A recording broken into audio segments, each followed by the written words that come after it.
Hello dear 7th class students. हम लोगों ने इसके पहले पढ़ा था कि प्लांट्स में अदर मोड ऑफ न्यूट्रिशन क्या होता है। ठीक है, तो पहले हम लोगों ने पढ़ा कि पैरासाइटिक प्लांट्स होते हैं, सैप्रोफाइटिक होते हैं, तो सिम्बायोटिक भी होते हैं प्लांट्स, कुछ कार्निवोरस प्लांट्स भी होते हैं। सिम्बायोटिक में हम लोगों ने पढ़ा था कि ये दो तरह के प्लांट्स जो होते हैं एक दूसरे को हेल्पफुल होते हैं। दोनों दोनों का होना बहुत ज़रूरी होता है और वो एक दूसरे को हेल्प करते हैं। कैसे करते हैं?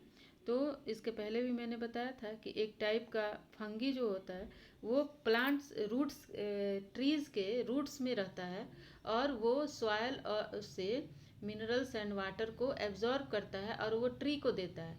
ट्री फोटोसिंथेसिस करके उसको वो फंगस जो है वो उस ट्री से अपना न्यूट्रिशन लेता रहता है। तो इस तरह से दोनों का काम चलता रहता है।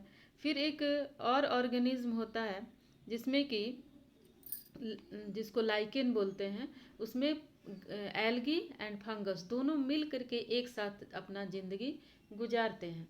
यानी कि फंगस क्या करता है कि सॉइल से वाटर एंड मिनरल्स को एब्जॉर्ब करता है और वो एल्गी को दे देता है। और वो एल्गी एल्गी जो होता है ग्रीन होता है और वो फोटोसिंथेसिस करता है और फूड को बनाता है। इस तरह से उस फूड को फिर फंगस ले लेता है। तो दोनों का काम चलता रहता है। ये होते हैं लाइकेंस जो कि कहीं कहीं पाए जाते हैं और ये माना जाता है कि ये लाइकेंस जो हैं वो शुद्ध जो इन्वायरमेंट होता है जहाँ पॉल्यूशन नहीं होता है वहीं पे ये ग्रो कर पाते हैं। इसलिए पॉल्यूशन को भी मापने के लिए लाइकेंस का यूज हम लोग करते हैं कि जहाँ पे लाइकेंस हैं इसका मतलब है कि वहाँ पॉल्यूशन नहीं है। ठीक है, तो ये सिम्बायोटिक रिलेशन आप देख सकते हैं फिगर में, पिक्चर में देख सकते हैं कि ये ऐसे इस तरह से प्लांट्स पे होते हैं, लाइकेंस एंड एल्गी। ठीक है, अब हम देखेंगे कि ये सिम्बायोटिक रिलेशन और कहाँ होता है। एक जगह और होता है कि जितने भी पीज प्लांट होते हैं, यानी कि जितने भी लेग्यूम्स होते हैं, लेग्यूम्स मतलब जो दाल वाले पौधे होते हैं, उनके रूट में एक नोड्यूल्स टाइप का गोल गोल बना होता है जिसमें राइजोबियम बैक्टीरिया, ये देखिए राइजोबियम बैक्टीरिया रहता है जो कि एटमॉस्फेयर के नाइट्रोजन को सॉल्यूट में चेंज करके सॉइल में देता है और उस नाइट्रोजन को प्लांट्स लेते हैं और उससे वो प्रोटीन बनाते हैं।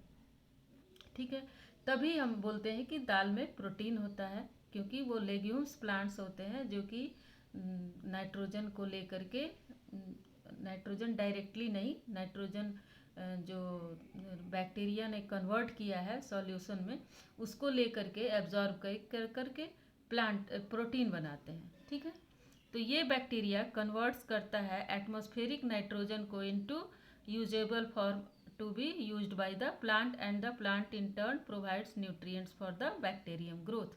तो इस तरह बैक्टीरिया का भी काम चलता रहता है और प्लांट का भी काम चलता रहता है। दूसरा चीज़ है कि ये इतने सारे प्लांट्स जब होते हैं सॉइल में, तो वो सॉइल का सारा मिनरल्स तो एब्जॉर्ब करते जाएंगे। हर बार प्लांट को लगाया जाएगा वो उन सारे मिनरल्स को लेते जाएंगे, तो एक दिन होगा कि सॉइल का मिनरल्स सारा ख़त्म हो जाएगा, न्यूट्रिएंट्स ख़त्म हो जाएगा।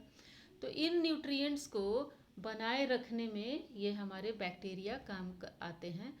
ये एटमॉस्फेयर के नाइट्रोजन को कन्वर्ट करते रहते हैं जिससे कि सॉइल में नाइट्रोजन की मात्रा आती है। प्लस हम लोग जो फर्टिलाइज़र डालते हैं, मैन्यूर डालते हैं, वो क्या करती है सॉइल की फर्टिलिटी को बढ़ाती है।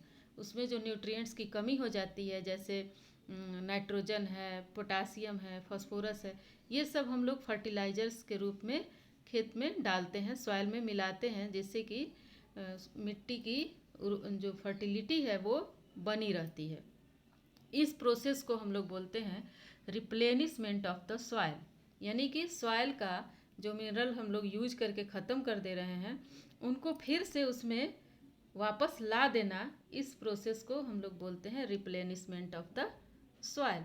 तो ये जितने भी प्लांट्स हैं उनको सॉयल से ही फूड लेना है, सॉयल को हमको बना के भी रखना है क्योंकि इन प्लांट्स का ग्रोथ भी ज़रूरी है।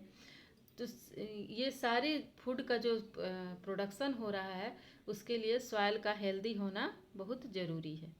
ठीक है।